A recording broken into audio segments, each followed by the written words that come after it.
உயர் நீதிமன்றம் 3 நீதியரசர்கள் 10 ஆண்டுகள் பணி முடித்தால் அரசாணை 22 படி பணி வரைமுறை செய்து ஓய்வூதியம் கொடுப்பதற்கு மாண்புமிகு சென்னை உயர்நீதிமன்ற மதுரை கிளை உத்தரவிட்டுள்ளது.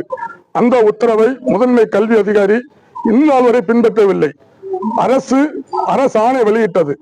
அரசாணை 22 2006ஆம் ஆண்டு அரசு 10 வருஷம் பணி முடித்திருந்தால் பணி வரைமுறை செய்து ஓய்வூதிய பலன்கள் வழங்கக்கு தமிழக அரசு ஆணையிட்டது. அந்த அரசு ஆணைப்படி பல போராட்டங்கள் நடத்தியும் கல்வித்துறை அதிகாரிகள் திரும்பி கூட பார்க்கவில்லை.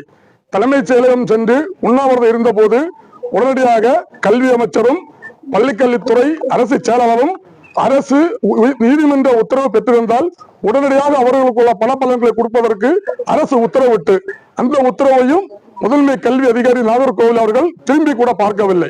இந்த ஏழைகள் 38 ஆண்டுகள் பணி செய்து உயர் நீதிமன்ற உத்தரவு இருந்தும் அரசு உத்தரவு இருந்தும் மாண்புமிகு 3 நீதியரசர்கள் உத்தரவு இருந்தும் எந்த உத்தரவையும் மதிக்காத சிஓ அலுவலகம் முன்பு இன்றைக்கு பாதிக்கப்பட்டவர்கள் உள்ளிருப்பு போராட்டம் வந்திருக்கிறார்கள். அவங்களுக்கு என்னுடைய முழு ஒத்துழைப்பு.